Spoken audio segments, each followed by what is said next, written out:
I'm 98 now. When you've lived this long, you start to realize that it's not the years that make you who you are. It's the moments you pour your heart into. I've spent most of my life as an architect, and for me, it wasn't just a job, it was a calling. It was a passion that at times consumed me in ways I didn't expect. And when I think about it now, it was that passion, that desire to build something lasting, that kept me going. I remember when I first started, I was young, eager, with a set of blueprints that I believed could change the world. Not in a loud way, not in a way people clap for, just quietly, one building at a time. At first, it was small projects, a couple of libraries, a community center here and there, nothing too extravagant. But to me, every project felt like a masterpiece. The more I worked, the more I realized that I wasn't just creating structures. I was creating something that would live on, long after I was gone. There was a sense of immortality in it. I poured myself into each design, each brick, each foundation. I remember a moment, one of those moments that never leaves you, when I stood at the top of a building I had designed, the wind against my face, the city stretching out in front of me, cars moving like ants, people going about their lives unaware of who designed what they walked past every day. And I remember thinking, this is enough. This feeling, this quiet satisfaction, this is enough.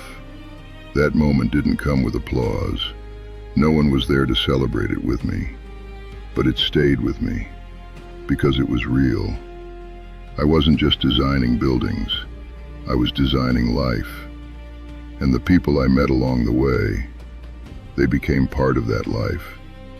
The clients who trusted me with their ideas, the workers who turned lines on paper into something you could touch, the engineers who argued with me when something didn't make sense.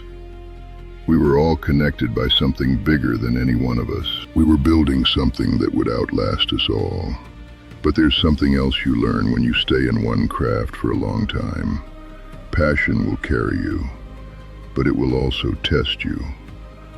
There were nights I sat alone with nothing but a dim lamp and sheets of paper in front of me, staring at lines that refused to make sense. Nights when doubt crept in quietly. Not loud, not dramatic, just a quiet voice asking, "Are you sure you know what you're doing?" And sometimes I didn't. There was a project, a hotel in the city center, that nearly broke me. On paper it was beautiful, clean lines, bold structure, something people would admire from a distance. But in reality, it fought me every step of the way. The ground wasn't as stable as we thought. The budget kept tightening. Investors grew impatient. And every small mistake felt like it carried 10 times the weight. I remember standing on that site one evening, long after everyone had left. The noise was gone, just me, and the skeleton of a building that didn't yet trust me. And I felt something I hadn't felt in a long time. Uncertainty. That was when Elliot came into my life. Elliot wasn't the kind of man you noticed immediately. He wasn't polished. He wasn't trying to impress anyone. But he understood something I didn't. He had been building things long before I started drawing them. His hands told stories my education never could. One afternoon, after watching me go back and forth over a detail that didn't feel right, he walked up to me, looked at the plans, then looked at me and said, "You're thinking too far ahead." I didn't respond. I didn't even know what that meant. He said, "You're trying to make it perfect before it exists. That's not how this works. You build, then you adjust. You don't wait for perfection. You work through the mess." That stayed with me. Because up until that point, I thought mastery meant control. I thought it meant having everything figured out before you started. But he showed me something different. He showed me that real work, honest work, is imperfect. It's adjustments, it's mistakes, it's learning while you're already in motion. That project didn't go smoothly, not even close, but we finished it. And when it stood, tall and steady, I didn't feel pride the way I expected. I felt respect. Respect for the process, respect for the people, respect for the fact that things don't come together because you planned them perfectly. They come together because you stayed with them long enough. Years passed. Projects came and went. Some were bigger, some were quieter. But there was one that changed me in a different way. A community center, small town, nothing impressive from the outside. No one was going to write about it. No headlines, no recognition. But something about it felt different from the beginning. Maybe it was the people. They didn't talk about budgets or deadlines the way others did. They talked about what the place would mean. A place for gatherings, a place for children, a place where people who felt alone could come and feel part of something again. I remember walking that empty land before we started. Just dirt, open space, nothing built yet.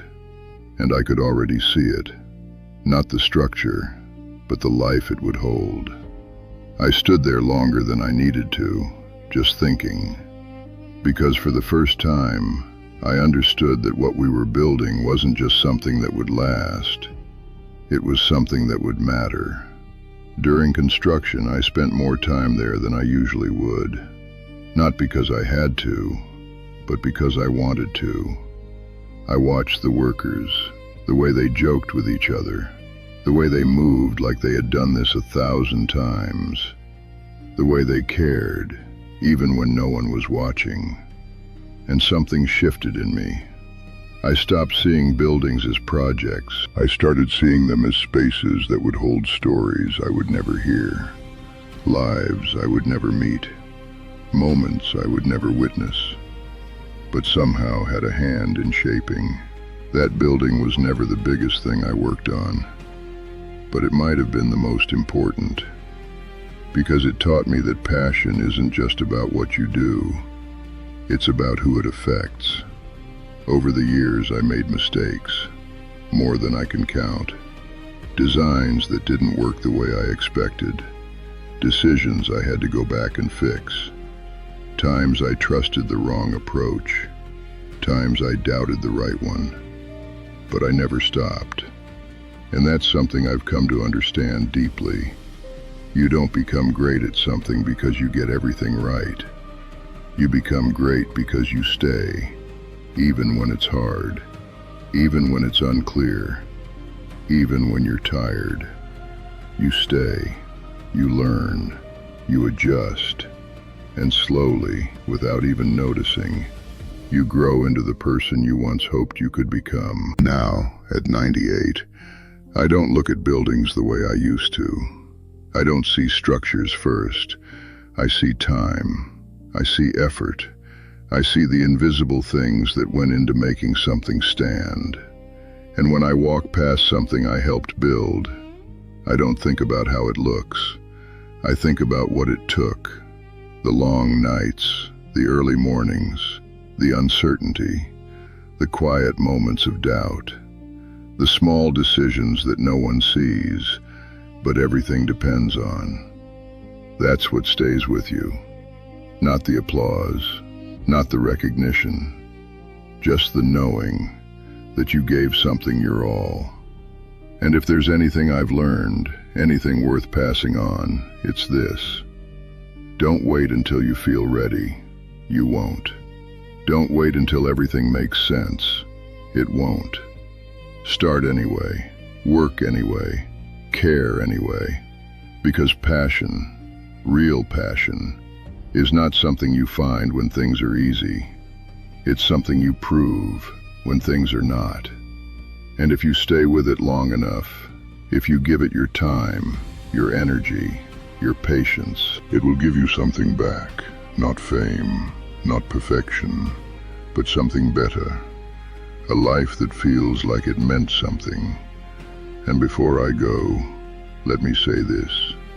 If you don't subscribe, this might be the last time you hear my voice, and the voices of people like me, people who have lived long enough to see what truly matters.